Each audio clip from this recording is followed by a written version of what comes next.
வணக்கம். என்னுடைய பேர் பூமாராணி. நான் ஹீலராக இருக்கேன். நான் கவுன்சிலிங் கொடுக்குறேன். நான் டீச்சிங் பண்ணுறேன். குழந்தைகளுக்கான சிகிச்சை, படிப்பிற்கான சிகிச்சை பண்ணுறேன். வியாபாரம் மேலும் சிறப்பாக நடப்பதற்கு சிகிச்சை பண்ணுறேன். ஒரு நபர் ஏதாவது நோயோடு இருந்தாங்கன்னா அந்த நோய் சரியாவதற்கு சிகிச்சை குணமளிக்கக்கூடிய சிகிச்சையாளராக இருக்கேன். சிகிச்சைனா என்ன, ஹீலிங்னா என்ன அப்படின்னா, ஒருத்தர் மற்றவங்கள தொட வேண்டியதில்லை, நான் மற்றவங்களை தொட வேண்டியதில்லை, மருந்து மாத்திரையும் சாப்பிட வேண்டியதில்லை. இது எல்லாமே எனர்ஜி பேஸ்டான ஹீலிங். எனர்ஜினா என்ன? சந்தோஷங்கிறது ஒரு எனர்ஜி, வருத்தம் அப்படிங்கிறது ஒரு எனர்ஜி, கோபம் அப்படிங்கிறது ஒரு எனர்ஜி, பண வளமை அப்படிங்கிறது எனர்ஜி. அப்போ இது முழுக்க முழுக்க தேவதைகளும் கடவுளும் நமக்கான செய்தி என்ன சொல்றாங்க அப்படிங்கிறதுக்கான முன்னுரை தான் இந்த விளக்கங்கள். இதை நான் சொல்கிற ஒவ்வொருத்தரும் நம்பிக்கையோட 3 அப்படின்னு டைப் பண்ணிவிட்டு இதை நீங்கள் ஃபாலோ பண்ணீங்க அப்படின்னா உங்களுக்கு நற்குணங்களும் மேம்படும், நல்ல விஷயங்கள் நீங்கள் நிறையா கற்றுப்பீங்க. நீங்கள் இதில் பார்த்தீங்கன்னா மற்ற வீடியோஸ் மாதிரி மிக சாதாரணமாக இருக்காது. இது பார்த்தீங்கன்னா முழுக்க முழுக்க எனர்ஜி பற்றின வீடியோ. மேலும் இதில் பல சுவாரஸ்யமான தகவல்கள் உங்களுக்காக காத்துட்ருக்குது. எனர்ஜினா என்ன அப்படிங்கிறது ஆழமான விளக்கங்கள் இருக்குது. நீங்கள் யாராவது என்னை காண்டாக்ட் பண்ணணும்னு நினச்சிங்கன்னா இந்த நம்பரில், இந்த கீழே இருக்க நம்பரில் என்னை காண்டாக்ட் பண்ணிக்கலாம். வாட்ஸ்அப் மூலமாக காண்டாக்ட் பண்ணிக்கலாம். மேலும் பல பேர் பல ஆதரவு தந்திருக்கீங்க ஏற்கனவே போட்ட வீடியோவுக்கு. அதற்கு ரொம்ப ரொம்ப நன்றி. எல்லாருமே இதை நம்பிக்கையோடையும் ஆசையோடையும் பண்ணுங்க. கண்ணுக்கு தெரியாத ஒளி தேவதைகளும் கடவுளும் இருப்பது உறுதி, நிரூபணமான ஒன்று. தனுசு ராசி நேயர்களுக்கு இந்த மாதத்திற்கான ப்ரெடிக்ஷன் என்ன அப்படிங்கிறத பார்க்கலாம். ஏஞ்சல்ஸும் கடவுளும் நமக்கான செய்தி என்ன சொல்றாங்க அப்படிங்கிறத பார்க்கலாம்.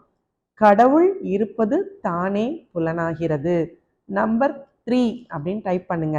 Love, light and power. அன்பு, அறிவு, ஆற்றல். இந்த 3ங்கிற நம்பருக்கு நிறைய சக்தி இருக்குது. இந்த ராசி நேயர்களுக்கு என்ன சொல்றாங்க அப்படிங்கிறத நம்ம பார்க்கலாம். இந்த மாதத்துல தேர்வு எல்லாருமே எழுதுறீங்க, எக்ஸாம்ஸ் 10th +2 பிள்ளைங்க. எல்லா மாணவர்களுக்கும் என்னுடைய வாழ்த்துக்கள். When a person loses his flexibility, it is a path to disaster. நம்ம வாழ்க்கையில தன்னம்பிக்கையும் தைரியமும் சந்தோஷமும் நமக்கு இருக்கணும். அப்படி இல்லை, நம்ம வளைஞ்சு நெளிஞ்சு கொடுக்கக்கூடிய தன்மை இல்லை அப்படின்னா நமக்கு அது நல்லதில்லை அப்படின்னு சொல்கிறாங்க. வளைஞ்சு நெளிஞ்சு கொடுக்கக்கூடிய தன்மைனா என்ன அர்த்தம்? நீங்கள் நாணல் பற்றி கேள்விப்பட்டிருக்கீங்களா? நாணல்ங்கிற செடி எப்போவுமே வளைஞ்சு தான் இருக்கும். அதே மாதிரி நல்லா ஆன்மீகமாக இருக்கட்டும், இல்லை அறிவு சம்பந்தமாக உள்ளவங்களா இருக்கட்டும், இல்லை ஒரு படித்தவங்களா இருக்கட்டும், அவங்க எல்லாருமே எப்படி இருப்பாங்கன்னா ரொம்ப அன்போட ரொம்ப பணிவோட நாணல் மாதிரி இருப்பாங்க. அப்போது நமக்கு பணிவு மிக அவசியம். அதனால தான் நிறைய படித்தவங்க எப்படி இருப்பாங்க? ரொம்ப அமைதியாக இருப்பாங்க, ரொம்ப தன்னம்பிக்கையாக இருப்பாங்க.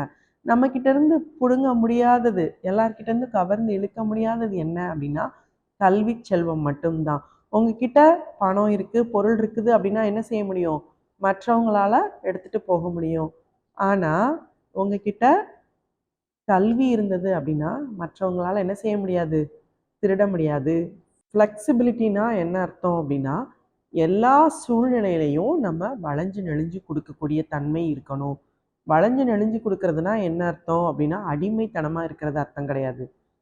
எதை சூஸ் பண்ணலாம், எந்த பாதையை சூஸ் பண்ணலாம், ஸ்டபர்னாக ஒரே விஷயத்தில் இப்படி தான் இருப்பேன் அப்படின்னு நினைக்கும் போது என்ன ஆகும் அப்படின்னா அது ரொம்ப டஃப் சிச்சுவேஷன் ஆயிரும். அந்த மாதிரி இல்லாமல் எல்லா சூழ்நிலைகளுக்கு ஏற்ப நீங்கள் அடாப்ட் ஆகி இருக்கும்போது, அதை ஏற்றுக்கொள்ளும் மனோபாவம் இருக்கும்போது எப்படி இருக்கும்னா உங்களுக்கு தானாகவே வழி பிறந்துடும். இதுதான் உங்களுக்கான இந்த மாதத்திற்கான செய்தி. மாணவர்கள், பரீட்சை எழுத போகிற மாணவர்கள் அனைவருக்கும் என்னுடைய வாழ்த்துக்கள். எல்லாருமே இந்த கொஸ்டின் தான் நான் படிப்பேன், இது படிக்க மாட்டேன், ஒரு எக்ஸாம்பிளுக்கு சொல்கிறேன், இதுதான் அப்படின்னு முடிவு பண்ணாதீங்க.